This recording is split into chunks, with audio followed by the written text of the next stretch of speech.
اللهم صل على محمد وآل محمد. أعوذ بالله من الشيطان اللعين الرجيم. بسم الله الرحمن الرحيم.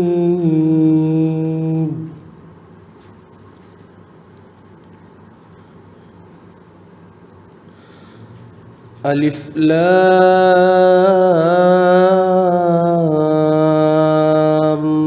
ميم.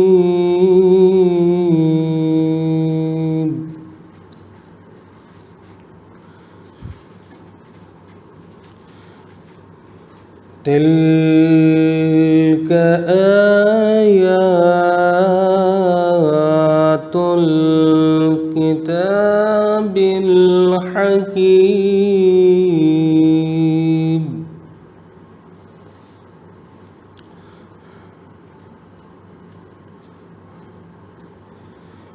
هدى ورحمة للمحسنين.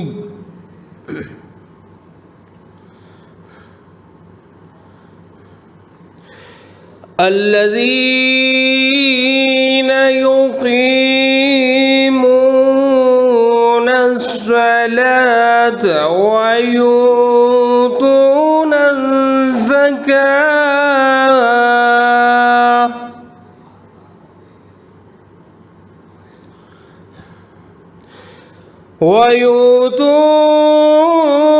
الزكاة وهم بالآخرة هم يوقنون.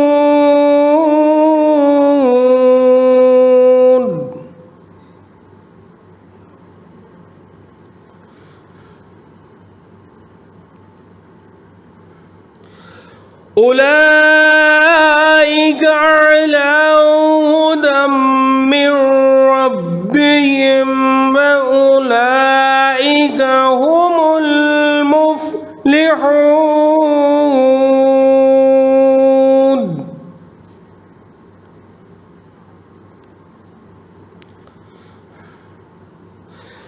ومن الناس من يشتري لهو الحديث ليضل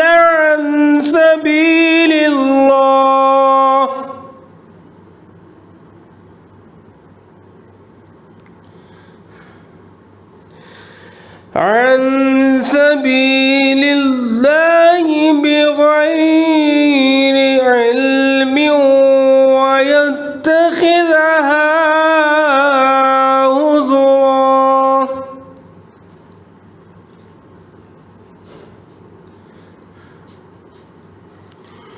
أولئك لهم عذاب مهين.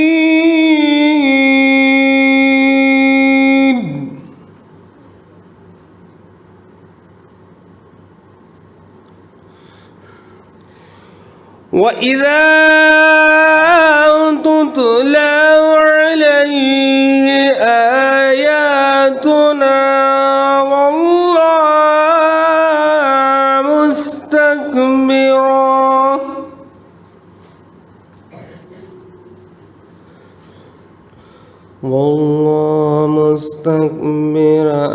كأن لم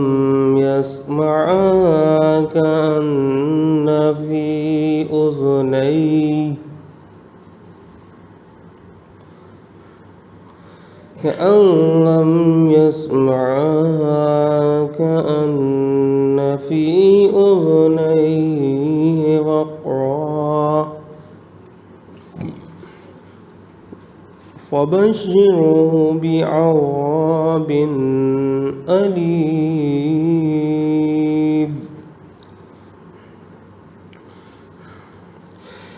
إن الذين آمنوا وعملوا الصالحات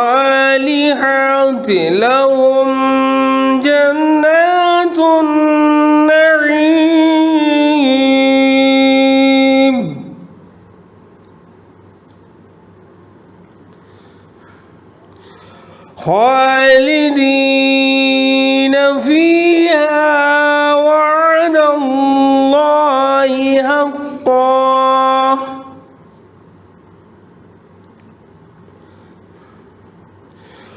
وهو العزيز الحكيم.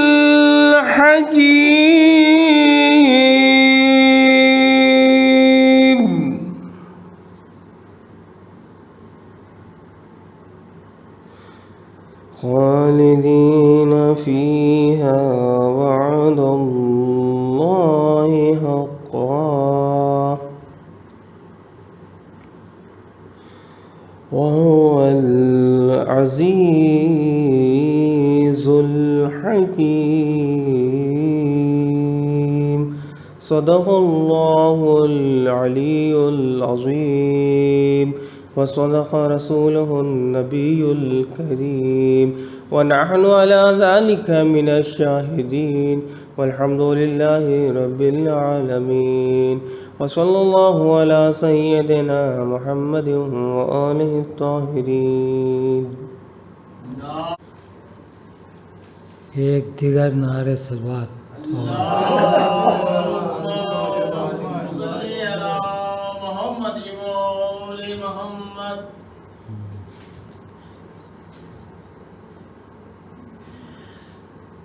قبر اصغر کی بنانے میں بہت دیر لگی. قبر اصغر کی بنانے میں بہت دیر لگی. شے کو ایک چاند چھپانے میں بہت دیر لگی. ہائے قبر اصغر کی بنانے میں بہت دیر لگی.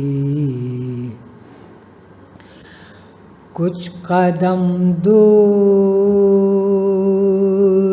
ہے بازار سے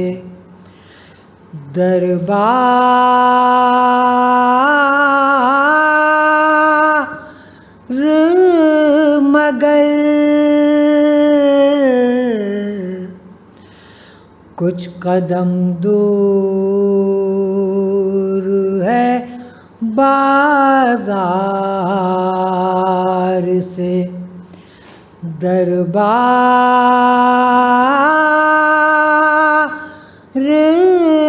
مگر پھر بھی شہزادی کو آنے میں بہت دیر لگی.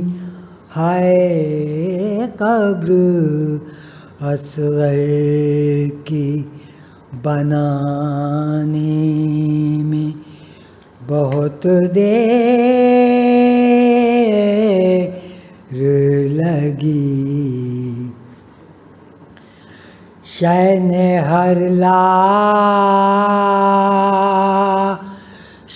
کو جلدی سے اٹھایا لیکن شے نے ہر لاش کو جلدی سے اٹھایا لیکن اکبر کی اٹھانے میں بہت دیر لگی، ہائے قبر اصغر کی بنانے میں بہت دیر لگی۔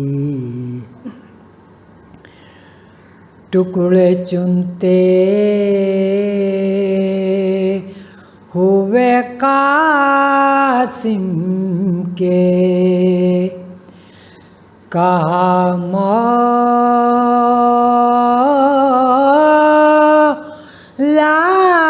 نے، ٹکڑے چنتے ہوئے قاسم کے، کہا مولا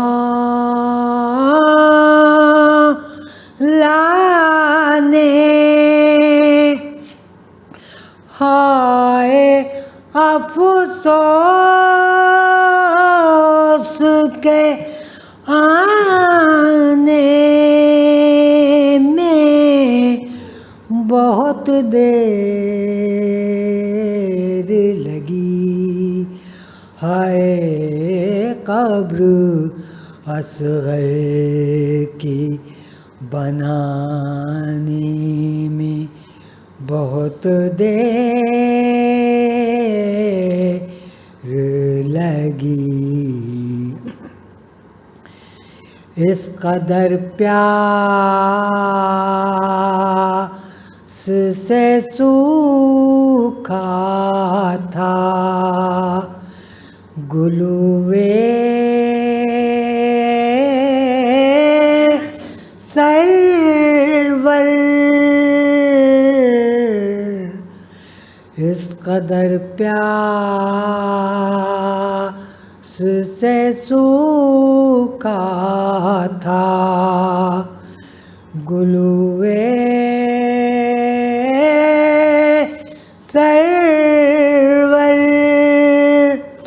شمر کو تیغ چلانے میں بہت دیر لگی، ہائے قبر اصغر کی بنانے میں بہت دیر لگی۔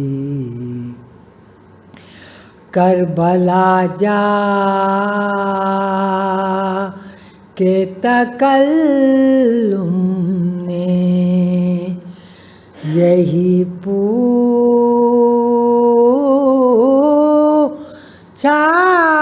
تھا، کربلا جا کے تکلم نے یہی پوچھا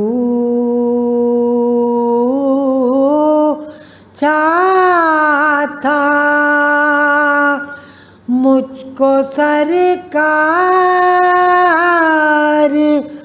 بلانے میں بہت دیر لگی، ہائے قبر اصغر کی بنانے میں بہت دیر لگی۔ شے کو ایک چاند چھپانے میں بہت دیر لگی، ہائے قبر اصغر کی بنانے میں بہت دیر لگی.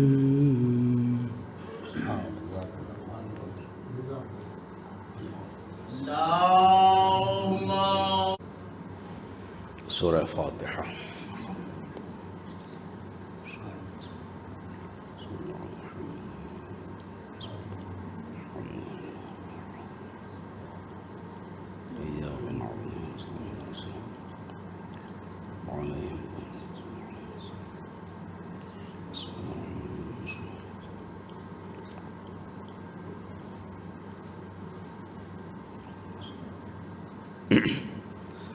اعوذ باللہ من الشیطان اللعین الرجیم. بسم اللہ الرحمن الرحیم. الحمد للہ الذی جعل الحمد مفتاحا لذکرہ وسببا للمزید من فضلہ ودلیلا علی آلائہ وعظمتہ. لا تدرکہ العیون بمشاہدۃ العیان ولكن تدركه القلوب بحقائق الإيمان. الصلاة والسلام على سيدنا ونبينا وشفيع ذنوبنا وحبيب قلوبنا وطبيب نفوسنا مولانا ومقتدانا بالقاسم محمد. اللهم صل على محمد وآل محمد. والصلاة والسلام على آلہ الطیبین الطاہرین المعصومین واللعنة الدائمة على أعدائهم أجمعين من الآن إلى قيام يوم الدين. آمين يا رب العالمين. أما بعد فقد قال أبو عبد الله الحسين إنما خرجت لطلب الإصلاح في أمة جدي وأريد أن أعمر بالمعروف وأنهى عن المنكر وأسير بسيرة جدي وأبي علي بن أبي طالب. صلوات بر محمد. اللهم صل على محمد وآل محمد. ارشاد حضرت ابو عبداللہ الحسین ارشاد ہوتا ہے جو آپ نے وصیت میں تحریر فرمایا اپنے بھائی محمد حنفیہ کے لیے کہ میں اس لیے نکل رہا ہوں مدینے سے کہ اپنے نانا کی امت کی اصلاح کروں اور اس امت کو امر بالمعروف اور نہی عن المنکر کی طرف توجہ دلاؤں اور یہ چاہتا ہوں کہ یہ امت میرے جد کی سیرت پر اور میرے والد کی سیرت پر چلے. یہ بیچ کا فقرہ ہے. اس سے پہلے اللہ کی وحدانیت، رسول کی رسالت اور جنت و جہنم یا اس کے متعلق چیزیں جو ہیں عقائد کے، ان کی تصدیق اور توثیق ہے. اور اس کے بعد کا بھی جو فقرے ہیں وہ یہ ہے کہ جو اس پر عمل کرے گا وہ بہتر، اس کے لیے بہتری ہے، نہیں تو اسی اعتبار سے اس کی جزا ہے. لیکن جو سب سے زیادہ اہم فقرہ ہے وہ یہی، جس میں ہدف بیان کیا گیا، ٹارگیٹ بیان کیا گیا ہے کہ قیام حسینی کا مقصد تھا کہ انسان کی ذاتی زندگی، اس کی معاشرتی زندگی، اس کی سماجی زندگی، اس کی سیاسی زندگی، جو بھی اس کی زندگی ہے اس میں نکھار پیدا ہو، اس میں خوبیاں پیدا ہو، اچھائیاں پیدا ہوں اور جو اس کی برائیاں ہیں وہ ختم ہو جائیں. چونکہ پیغمبر اسلام کائنات کے لیے رحمت للعالمین تھے اور ہیں، وہ پوری دنیا کے لیے رہنما بن کے آئے تھے اور ساری دنیا نے انہیں رہنما تسلیم کیا. ایسا نہیں، یعنی نہ بھی اگر مانا ان کو نبی یا رسول، پھر بھی ان کی عظمت کا اقرار اور اعتراف تو بہرحال کیا. یہی اگر ہم دیکھیں تو یہ بہت بڑی بات ہے، اس لیے کہ نہ جانے کتنے لیڈرز ایسے ہیں کہ جن کو لوگ کسی بھی عنوان سے نہیں مانتے، یعنی نہ اخلاقی اعتبار سے نہ اپنے دوسرے اعتبار سے. لیکن رسول کا کمال یہ ہے کہ اگر ان کو از حیثیت مذہب بھی نہیں مانتے تو از حیثیت خدمت اور جو انسانیت کے لیے خدمت کی ہے اس کو ضرور مانتے ہیں. اور یہ انسان کے کمال اور اس کے اخلاق کا بہترین ثبوت ہے. اللہ نے پیغمبر کے لیے ارشاد فرمایا انک لعلی خلق عظیم، میرے حبیب میں نے تم کو خلق عظیم پہ فائز کیا، بہترین اخلاق کا مالک بنایا. خود انہی پیغمبر نے فرمایا بعثت لأتمم مکارم الاخلاق، میں اس لیے بھیجا گیا ہوں اس دنیا میں کہ تمہارے اخلاق کی بلندیوں کو پورا کروں، اخلاقیات کی تعلیم دوں۔ یہ کس نے فرمایا؟ پیغمبر اسلام نے، انی بعثت لأتمم مکارم الاخلاق، اس لیے آیا ہوں کہ اخلاق کے مکارم یعنی اخلاق کی بلندیاں ان کو کمپلیٹ کروں، ان کو لوگوں میں ڈیولپ کروں، اچھائیوں کو پیدا کروں، برائیوں کو دور کروں۔ یہ ہدف تھا پیغمبر اسلام کی بعثت کا اور ان کے مقصد تبلیغ۔ اور میں قریب کر دوں، ظاہر ہے بزرگوں کے لیے گفتگو نہیں ہے، لیکن نیٹ اس کے ذریعے چینلز کے ذریعے یا دیگر ذریعے یا جو لوگ آئیں گے نوجوان کے لیے جہاں تک بات پہنچ رہی ہے وہ نوجوانوں کے لیے گفتگو زیادہ ہے۔ ہدف پیغمبر کیا؟ میں اس لیے آیا ہوں کہ مکارم اخلاق کو پورا کروں۔ اللہ کیا کہہ رہا ہے؟ ہم نے تمہیں خلق عظیم پر فائز کیا۔ دوسری آیت میں کیا ارشاد ہوتا ہے؟ هو الذی بعث فی الامیین رسولا منہم یتلو علیہم آیاتہ ویزکیہم ویعلمہم الکتاب والحکمہ وان کانوا من قبل لفی ضلال مبین۔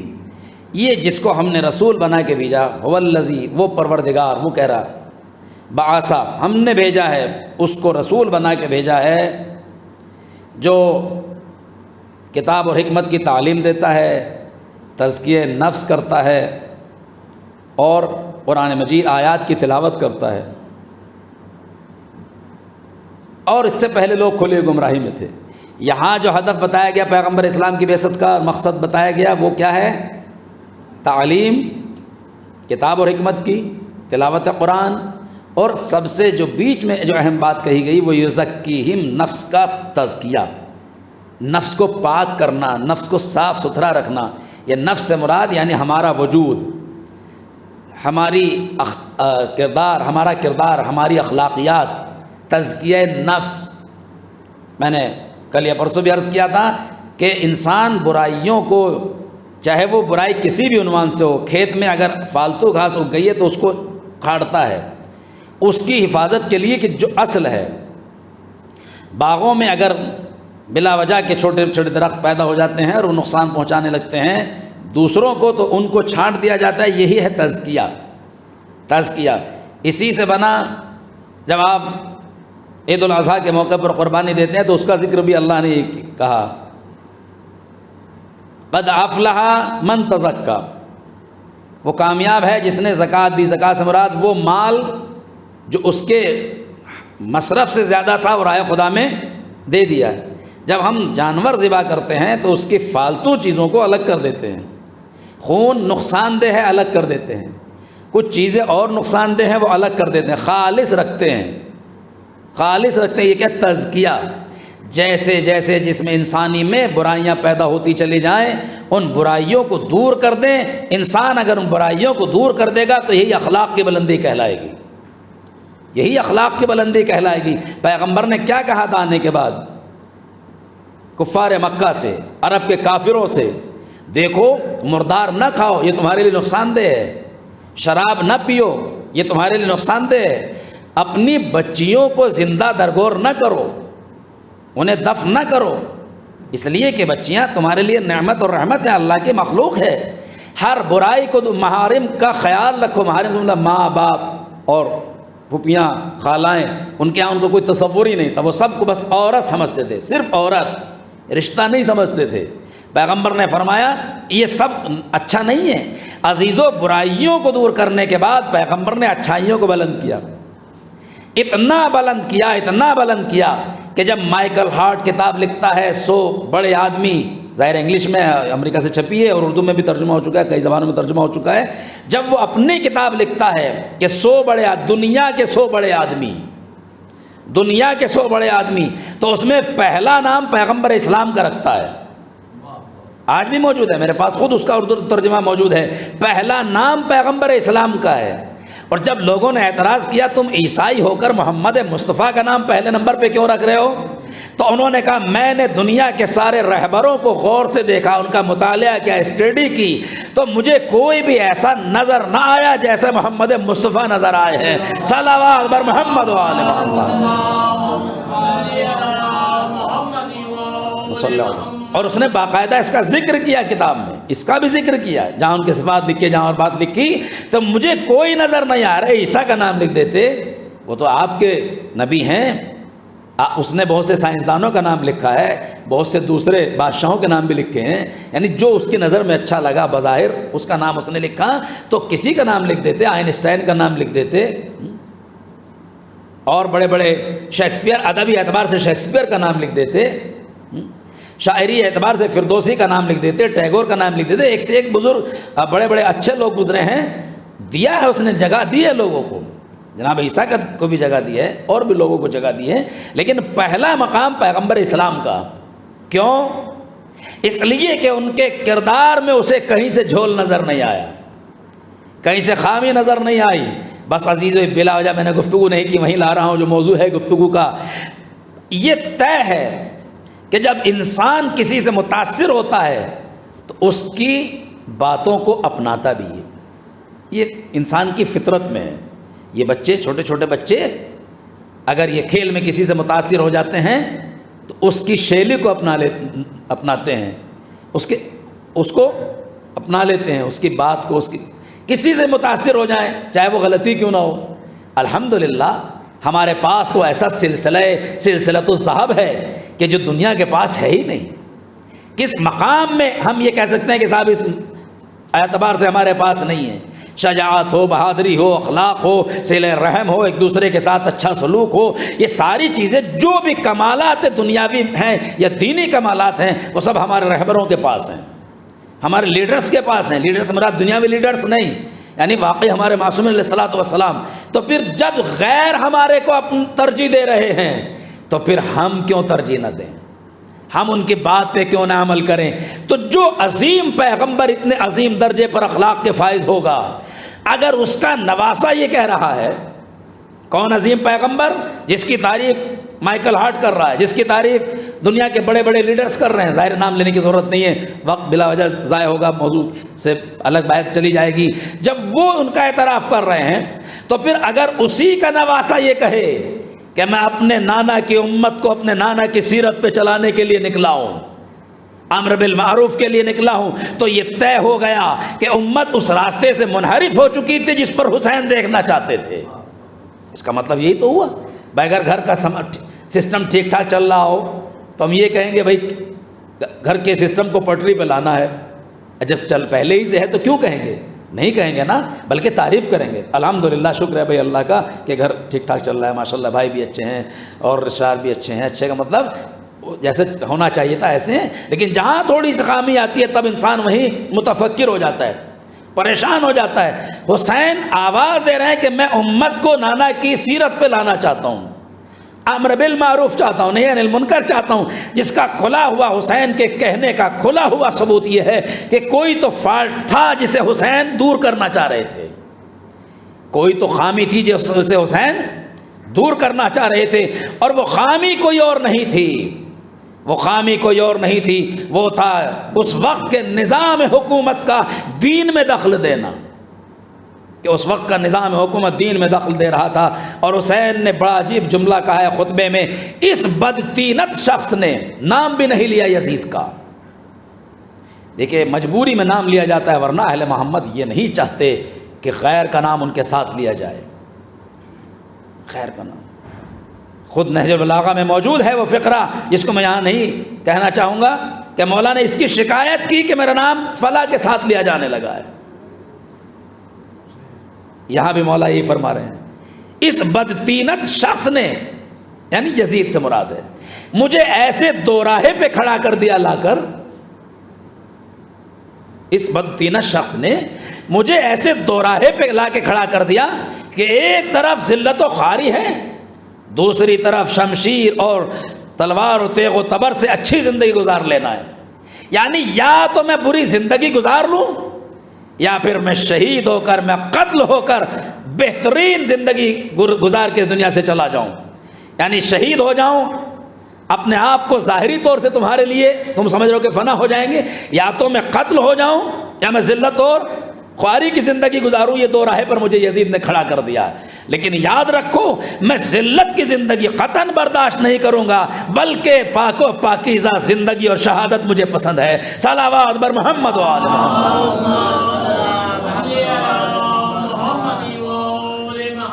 یہ حسین نے بتایا اخلاقی اعتبار سے کہ جب میرا نانا اخلاق کی اس عظیم بلندی پہ فائز تھا کہ جس کو دنیا سلام کر رہی ہے، تو پھر یاد رکھیے حسین تکمیل مقصد رسالت کے لیے اس کائنات میں جد و جہد کر رہے تھے اور کوشش کر رہے تھے۔ حسین مدینے سے اس لیے نکلے تھے کہ تکمیل ہدف پیغمبر کریں، پیغمبر کا جو ہدف تھا اس کو مکمل کریں، اس کو کمپلیٹ کریں، اور وہ کیا تھا؟ اس دنیا میں عدل و انصاف کا قیام ہو، اس دنیا میں برائیاں ختم ہو جائیں، اچھائیوں کا بول بالا ہو، اچھائیوں کا دور دورہ ہو۔ ورنہ وہ پیغمبر جس کے ساتھ علی جیسا شخص موجود ہے چاہتا تو جب دشمن ان کے اوپر پیروں میں کانٹے ڈال رہے تھے اور جس میں مطہر کو نقصان اور تکلیف پہنچا رہے تھے، مگر پیغمبر نے ہر جگہ اخلاق کا مظاہرہ کیا۔ میں ان بچوں سے کہوں گا کہ اگر ہمیں کربلا کے اخلاقیات اور حسین کے میسج اور پیغام کو دیکھنا ہے تو دعائے مکارم الاخلاق بھی پڑھیں۔ اگرچہ دعا امام حسین سے متعلق نہیں ہے، لیکن جو اس کے مطالب ہیں، جو اس کے مفاہیم ہیں اخلاقی اعتبار سے، وہ سب وہ ہے کہ جس کی تکمیل کربلا میں ہوئی ہے۔ اللہم صلی علی محمد وعلی بلغ بایمانی، معبود میرے ایمان کو مکمل فرما، میں ایمان کو کی تبلیغ کروں، ایمان کو کمپلیٹ کروں۔ وبصحت بنیتی، اور میری نیت میں صحت عطا فرما معبود، ووفر بلطفک النیت وحسن الاعمال وغیرہ وغیرہ، پوری تفصیل ہے، مشکل سے 10 منٹ لگتی ہے دعا میں، اگر کتنی اطمینان سے پڑھے گا 10-15 منٹ، تو جس میں بہت ساری چیزوں کو اس میں کوڈ کیا گیا ہے۔ حسن نیت ملنا چاہیے، بہترین ایمان ہونا چاہیے، حسن اعمال ہونا چاہیے، اور معبود عجیب و غریب جملہ ہے، عجیب جملہ آپ دیکھیں، معبود میری عبادت کو گھمنڈ سے ختم نہ کر دینا، فخر و تکبر سے میری عبادتوں کو برباد نہ کر دینا۔ کبھی کبھی ایسا ہوتا ہے ہم نے عبادت کی، کچھ زیادہ عبادت اس دن بنسبت دوسرے دنوں کے اور زیادہ عبادت کر لی، اب ہم اپنے تئیں سوچنے لگے آج تو ہم نے اتنا کر دیا ہے۔ اگر اس میں یہ اس لیے ہے کہ ہمیں تشویق ہو تو کوئی بات نہیں، لیکن اگر گھمنڈ اور غرور اور تکبر کے لیے ہو تو مولا فرماتے ہیں یہی تصور عبادت کو ختم کر دے گا۔ بلکہ مولا عجیب و غریب جملہ ارشاد فرماتے ہیں، مثال کے طور پر نماز روزے کے بعد ہر کار خیر، مجلس، ماتم، جلوس، شرکت، اگر ہم کتنی ہی مجلس سے شرکت کر لیں، کتنا ہی کچھ کر لیں، یہی سوچتے رہیں ابھی بہت کمی باقی ہے، ابھی تو کچھ کیا ہی نہیں۔ ایک جملہ ہے، معبود مجھے پبلک کے درمیان جتنا بلند کرنا، میں یہ بن جاؤں، وہ بن جاؤں، وہ بن جاؤں، بہت سے منصب ہے، بہت سے پوسٹیں ہیں، تو جتنا میرا مقام عوام میں بلند ہوتا رہے اتنا ہی میرے اپنے نزدیک میں گرتا چلا جاؤں۔ یہ بڑا ٹیڑھا جملہ ہے لیکن بہت خوبصورت جملہ ہے مولا کا۔ کیا فرماتے ہیں؟ جتنا پبلک میں بڑھوں اتنا تیرے نزدیک میں گرتا چلا جاؤں۔ کیا ہے مطلب؟ یہ کہ جتنا تیری بارگاہ میں، جتنا اپنے نزدیک میں گرتا چلا جاؤں گا اتنا ہی عوام کے نزدیک تو مجھے بلند کرتا چلا جائے گا۔ لیکن اگر تیرے نزدیک میں گھمنڈ کر رہا ہوں تو پھر یاد رکھنا انسان جتنا خدا کے سامنے اکڑے گا اتنا ہی پوری دنیا میں ذلیل ہوگا۔ اس کے سامنے خم ہوتے چلے جاؤ۔ دیکھا آپ نے اور کتنا خم ہوا، حسین نے کتنا بلند کر دیا۔ صلوات بر محمد و آل محمد۔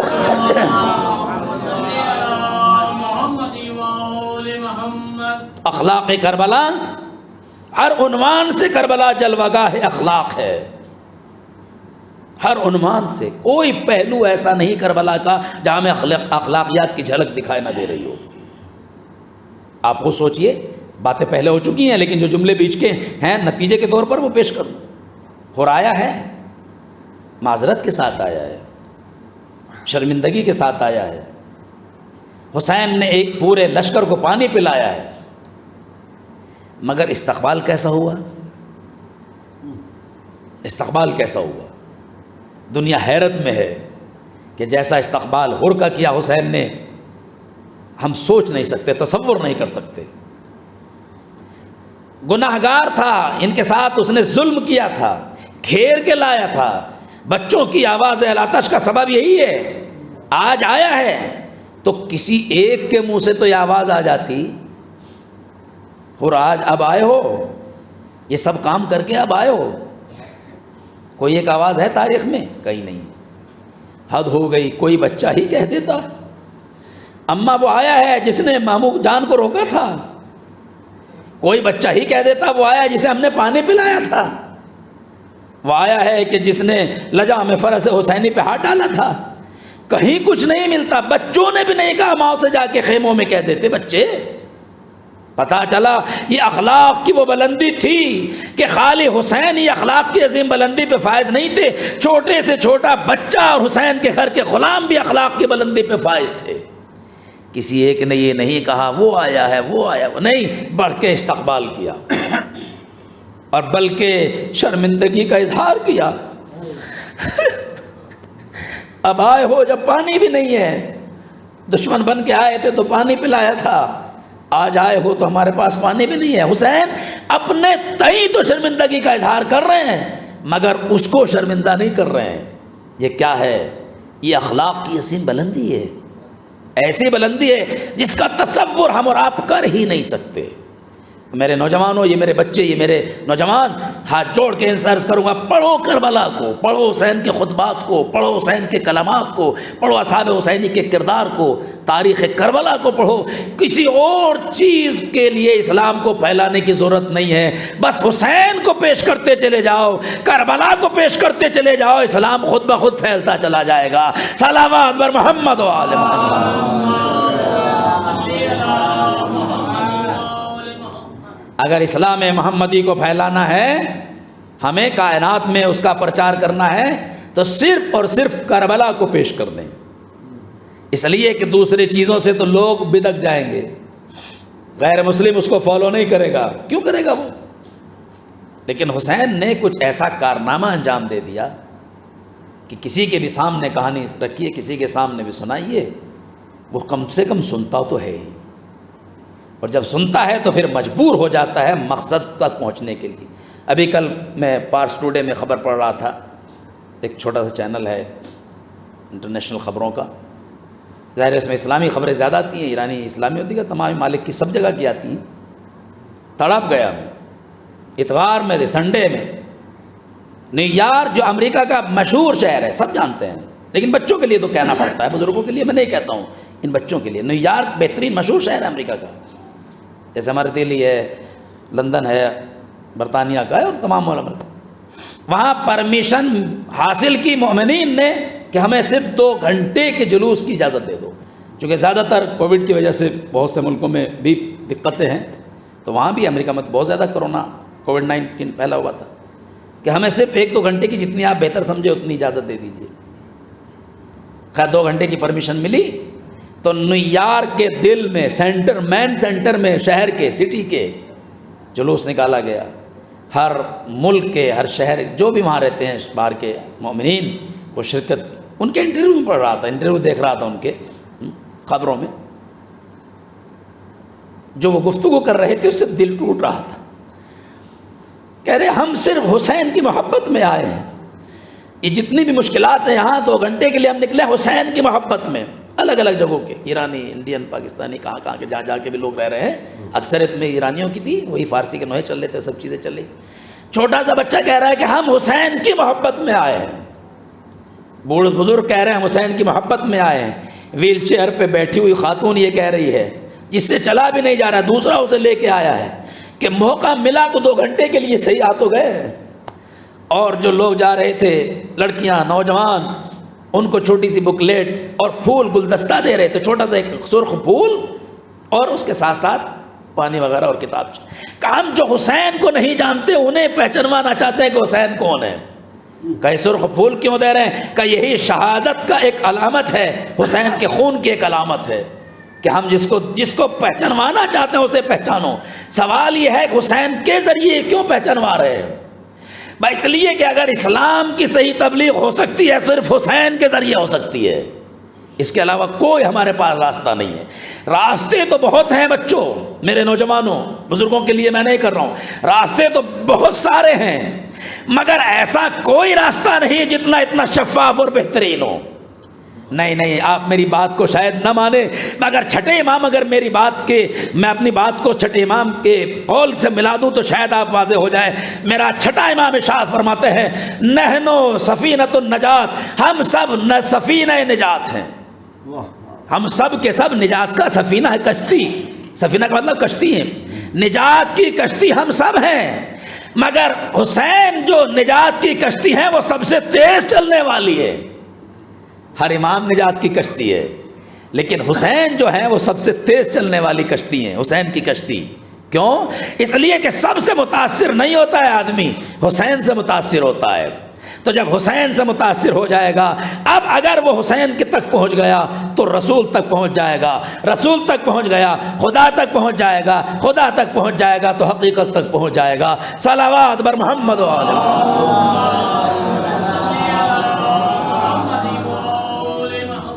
بس ایک خطبہ چھوٹا سا امام کا آپ کی بات پیش کر کے آپ کی خدمت میں بات کو مکمل کر دوں تاکہ بات واضح ہو جائے۔ حسین نے جو قیام کیا اس کا ہدف دیکھا، بار بار حسین نے وہی بات پیش کی۔ میں نہیں چاہتا ہوں کہ صرف اپنی بات، ظاہر ہے جو بھی بات بھی ہے وہ تاریخ کے دائرے میں ہے اور اقوال اہل بیت علیہ السلام کے اس میں، لیکن خود ڈائریکٹ امام حسین کو آپ دیکھیں اور پڑھیں تب اندازہ ہوگا۔ مولا فرماتے ہیں دنیا کے حالات دگرگوں ہو چکے ہیں، خطبہ کا ترجمہ ہے، ظاہر عربی پیش کروں گا تو وقت بھی لگے گا اور کوئی بچوں کے لیے کوئی فائدہ بھی نہیں ہوگا۔ تمام اچھائیاں اور نیکیاں ختم ہوتی چلی جا رہی ہیں، دنیا کے حالات دیگر ہوئے۔ 1400 سال پہلے امام نے یہ بات کہی، دنیا کے حالات دیگر ہیں، تمام نیکیاں اور اچھائیاں ختم ہوتی چلی جا رہی ہیں، لوگ طوفان مشکلات میں زندگی بسر کر رہے ہیں۔ دیکھیے افغانستان کے حال کیا ہے، سیریا کے حال کیا ہے، یہاں سب جگہ کے حالات کیا ہیں۔ ان کے لیے دنیا کے مال و متاع میں سے، دنیا کے مال میں سے برتن میں لگی ہوئی تلچھٹ اور تری کے سوا کچھ باقی نہیں رہا۔ جسے ہم دولت سمجھ رہے ہیں، جسے ہم منصب سمجھ رہے ہیں، ہم یہ بن گئے، ہم وہ بن گئے، ہم یہ اس مقام پہ پہنچ گئے۔ مولا فرماتے ہیں جو برتن میں تری رہ جاتی ہے سالن کی، جب ختم کھانا ہو جاتا ہے، عورتیں دیکھتے ہیں ماشاءاللہ، آپ گھروں میں دیکھتے ہیں، بچے دیکھتے ہیں کہ ماں صاف کر رہی ہے کسی چمچ سے، کسی اس سے، اسے تل چھٹ کہتے ہیں، لگی ہوئی۔ یہ مال و دولت جو ہے، یہ منصب و جاہ و جلال، اس کے سوا کچھ نہیں ہے یہ۔ اور نہ لوگ حق پر عمل کر رہے ہیں، نہ تو حق پہ عمل کر رہے ہیں، نہ باطل سے دستبردار ہو رہے ہیں۔ یعنی ظاہراً اپنے آپ کو حق پر بھی سمجھ رہے ہیں اور باطل کو بھی پکڑے ہوئے ہیں۔ کیا ہمارے سماج میں ایسا نہیں ہے؟ ہمارے معاشرے میں ایسا نہیں ہے؟ شیعہ بھی سمجھ رہے ہیں اور حق کے لیے بول بھی نہیں رہے ہیں، عزاداری کے حق میں بول بھی نہیں رہے ہیں۔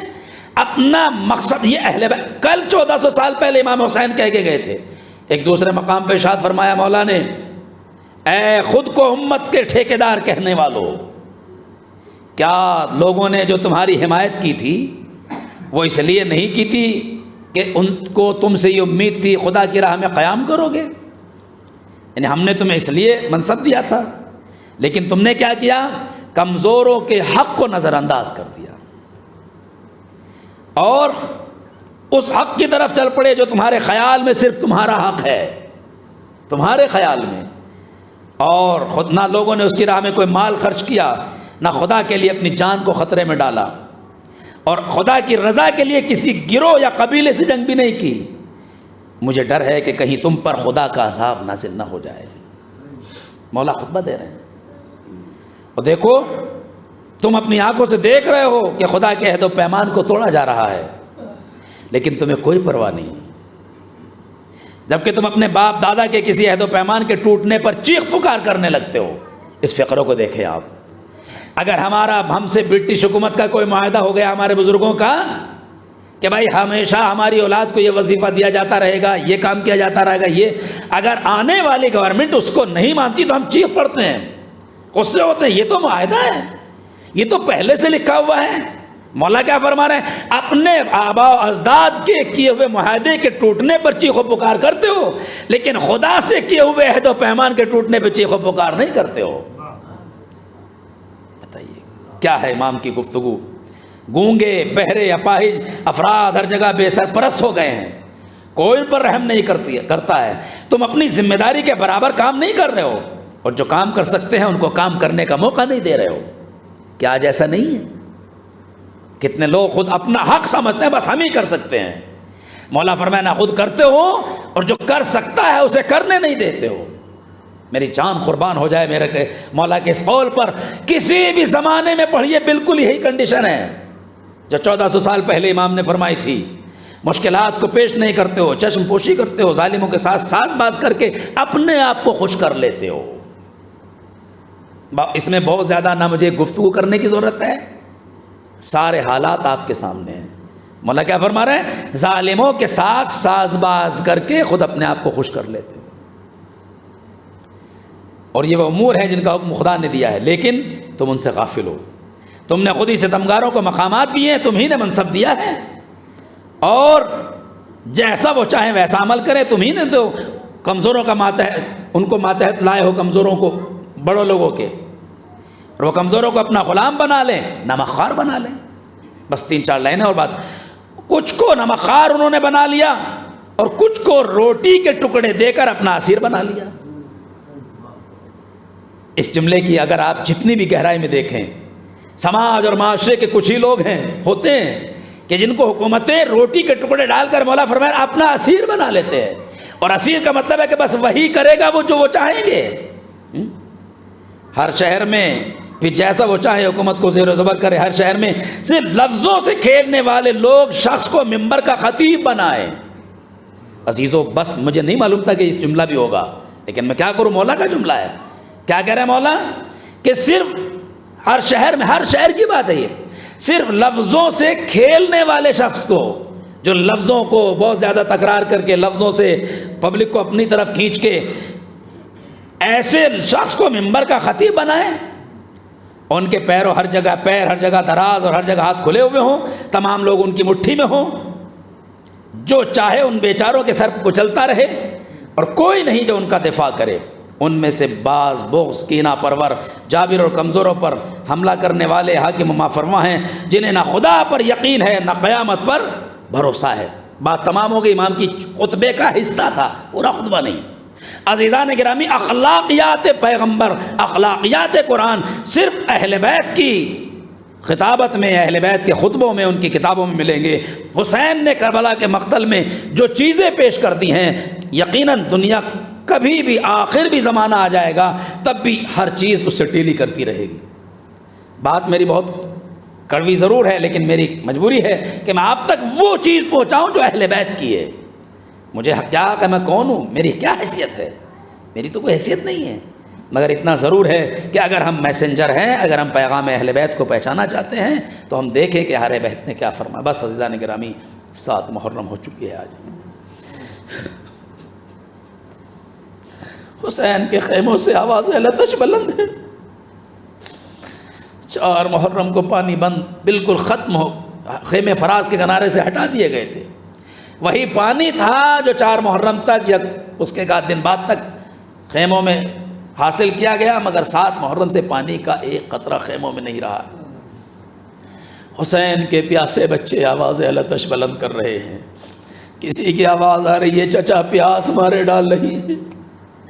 کوئی کہہ رہا ہے چچا پیاس نے ہلاک کر دیا ہے۔ چھوٹے چھوٹے بچے، کمسن بچے، مائیں بچوں کو لے کے پریشان ہیں۔ بزرگ تو کبھی 12 حد تک برداشت کر ہی لیتا ہے، اس کی جیسی قوت و طاقت ہے، لیکن سوچو عزیزان گرامی، جب تاریخ میں یہ ہے کہ 7 سے پانی ختم ہو گیا تھا، تو اس کا قطعاً بالکل ظاہری مطلب 2 اور 2 4 یہ ہے کہ پہلے سے پانی کی قلت تھی۔ جب گھر میں کوئی چیز کم ہوتی ہے، ابھی کووڈ-19 پچھلے سال خاص طور سے خبریں آتی تھی، بچوں کو ماؤں نے کھانا دیا، خود بس اتنا کھایا کہ جتنا جی سکیں، اور اس میں بھی کمی کی۔ تو سوچو جب کربلا میں پانی کم ہوا ہوگا تو کیا ماؤں نے بچوں کے لیے پانی نہیں رکھا ہوگا؟ وہی پانی بچوں کے لیے بھی 7 کو ختم ہو گیا ہے، لیکن مائیں کب سے پیاسی تھی؟ حسین کب سے پیاسے تھے؟ زینب کب سے پیاسی تھی؟ ہم نہیں بتا سکتے۔ اللہ اکبر، 7 محرم قاسم جناب قاسم سے متعلق یہ تاریخ ہے پوری دنیا میں، کہیں بھی آپ چلے جائیے تعزیہ دار ہمارے برادران اہل سنت، ہمارے اہل حنود برادران ہندو بھائی، اہل بیت، ہم شیعہ، ان کی تو کوئی بات ہی نہیں ہے، تو ظاہر ہے اسی کلچر کے مالک ہیں، مگر دوسرے جہاں بھی جائیے 7ویں محرم حسین کربلا کا دولہا۔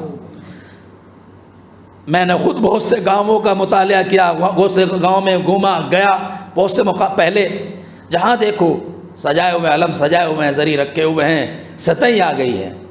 پہلے تو بہت سی چیزیں ہم نہیں سمجھتے تھے، جب قریب آئے تو پتہ ہم نے کیا مطلب کہ آج حسین کے بھتیجے قاسم کی شادی کا دن ہے، ان کے نظر سے، ان کے اعتبار سے آج یہ غریہ کر رہے ہیں، یہ کر رہے ہیں، وہ کر رہے ہیں۔ 7 تاریخ مخصوص ہے از حیثیت عزا جناب قاسم سے۔ کون ہے قاسم؟ حسین کے بھتیجے ہیں، حسن کے بیٹے ہیں، امرؤ القیس کی بیٹی جناب ام فروہ ان کی ماں ہیں۔ نانیہال بڑا خوبصورت، بڑا بہترین نانیہال ہے، دادیال کا تو کوئی جواب ہی نہیں ہے، وہ تو کہنے والی بات نہیں ہے۔ عزیزو، تاریخ میں لکھا جائے امام حسن کی شہادت ہوئی تھی تو امام حسن نے ایک چھوٹا سا تعویذ لکھ کر حسن کے بازو پہ باندھوا دیا تھا، اور یہ کہا تھا جب مشکل وقت آئے بیٹا اسے تب کھولنا۔ اور ایک بات بھی کہی تھی، میرے لال میں کربلا میں تو نہیں ہوں گا، مگر میری نمائندگی، میری طرف سے تم نمائندگی کر لینا۔ نہیں معلوم کسی کو کہ خط میں کیا لکھا ہوا ہے، تعویذ میں کیا۔ تعویذ تو آدمی سوچتا ہے حفاظت کے لیے۔ عزیزان گرامی، 7 محرم، 8 محرم، 9 محرم، شب عاشور، صبح عاشور گزرتی رہی، موت کا بازار گرم ہوا، ایک ایک انصار گئے، شہید ہوئے۔ حسین سب کے لاشیں پہ ایسے ہی پہنچے جیسے اپنوں کے لاشوں پہ پہنچے۔ یہ اخلاق حسین کا ایک عظیم پہلو ہے، کسی کو محروم نہیں رکھا۔ عزیزان گرامی، پھر عائزہ کی باری آئی تو عائزہ میں علی اکبر پہلے گئے، اور لوگ بھی گئے۔ جناب ام فروہ بار بار قاسم سے کہتی ہیں میرے لال سب جا رہے ہیں، تم کیوں نہیں جا رہے ہو؟ میرے لال میں اس گھر کی بہو ہوں، اس خاندان کی بیٹی نہیں ہوں، اگر تم نے ذرہ برابر بھی کوتاہی کی تو سب لوگ یہی کہیں گے ماں کا دودھ کا اثر تھا تبھی تو قاسم نے کوتاہی کی۔ میرے لال میرے دودھ کی بھی تاثیر باقی رکھو، میرے دودھ کو شرمندہ نہ ہونے دینا۔ اے میرے لال جاؤ، کہتے ہیں اماں کتنی بار گیا چچا کے پاس، چچا نے اجازت نہیں دی، چچا نے اجازت نہیں دی۔ ماں نے ہاتھ پکڑا، حسین کی خدمت میں آئیں، اے میرے آقا حسین آپ کے بھائی کی وجہ سے میرا بھی تو کوئی حق بنتا ہے، بھاوج ہوں نا، بھاوج ہوں، ایک رشتہ امام کا ہے وہ الگ ہے، لیکن یہ بھی تو رشتہ ہے، کیا میری بات آپ نہیں مانیں گے؟ کیا ہے بابی جان؟ فرمائیے کہ میرے بیٹے کو مقتل کی اجازت دے دیجئے۔ حسین رونے لگے، کیسے ممکن ہے جسے بچے اپنی اولاد کی طرح پالا ہو، کم سن میں باپ کا انتقال ہو گیا ہو، کیسے اسے مقتل کی اجازت دے دے؟ منع کر دیا حسین نے۔ جا کے ماں اور بیٹا دونوں رونے لگے۔ اچانک ماں کو یاد آ گیا، اے میرے لال تیرے باپ نے کہا تھا کہ جب مشکل وقت آئے تو وہ تعویذ پڑھ لینا۔ تعویذ کھولا، حسین کی خدمت میں لے کے گئیں، حسین کو دیا، آقا یہ آپ کے بھائی کی تحریر ہے۔ حسین نے جو کھولا زارو قطار رونے لگے، فرمایا اے میرے بھائی اب میں کیا کروں، اب میں تجھے نہیں روک سکتا، میرے بھائی نے خود لکھا ہے، بھائی حسین ارے جب کربلا میں مشکل وقت آئے تو میں تو نہیں ہوں گا، مگر قاسم کو میری طرف سے قبول کر لینا۔ اے میرے چاند جاؤ، میں نے اجازت دے دی۔ عزیزو مجھے نہیں معلوم، تاریخ میں علماء بھی پڑھتے ہیں حسین نے وصیت پر عمل کیا۔ ایک جملہ اور کہا، مگر میری بھی کوئی خواہش ہے، میں نے بھی یہ سوچا تھا اپنے کسی ایک بیٹی کا عقد بھائی کے بیٹے سے کروں گا، وہ مرحلہ طے ہوا، ظاہر ہے کہ یہ ایک شادی نہیں ہے، خالی عقد ہے، وہ بھی وصیت یا یہ کہ نصیحت پر عمل کرنا۔ مگر اب قاسم گھر سے نکل رہے ہیں، تاریخ نے لکھا ہے قاسم ہوں یا اون محمد ہوں یا علی اکبر ہوں، ان سب کو شجاعت و بہادری میں جناب عباس نے ٹرین کیا تھا۔ جناب عباس سب کے استاد تھے۔ سوچو عزیزان گرامی، عباس کے دل پر کیا گزر رہی ہوگی، اپنی گود کے پالوں کو دیکھ رہے ہوں گے، کبھی اون محمد کا لاشا لا رہے ہیں، کبھی اکبر کا لاشا لا رہے ہیں، جسے جہاں خود جانا چاہیے تھا اسے جانا وہ نہیں جا پا رہا رہا ہے، مگر جب آئے ہیں تو روایت میں لکھا ہے حسین نے قاسم کو سینے سے لگا لیا۔ مقتل کے فقرے عجیب و غریب ہیں۔ حسین کسی کے لیے اتنا نہیں روئے کہ جتنا قاسم کو رخصت کرتے ہوئے رو رہے تھے، شاید اس لیے کہ یہ یتیم ہے، میرے بھائی کی نشانی ہے۔ اتنا روئے کہ مقتل نے لکھا ہے حسین کو غش آ گیا، چچا اور بھتیجے دونوں کو غش آ گیا۔ ارے جب غش آتا ہے لوگ پانی چھڑکتے ہیں تاکہ انسان ہوش میں آ جائے، کربلا میں تو پانی بھی نہیں ہے۔ مجھے نہیں معلوم میرا آقا کتنی دیر میں ہوش میں آیا، مگر جب ہوش آیا کہا بیٹا خدا حافظ۔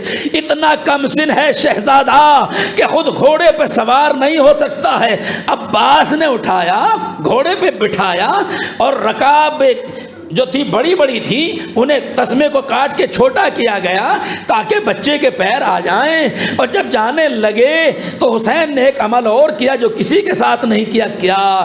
قاسم کے گریبان کو چاک کر دیا، قاسم کے گریبان کو چاک کر دیا۔ سینہ سامنے سے دکھائی دے رہا تھا۔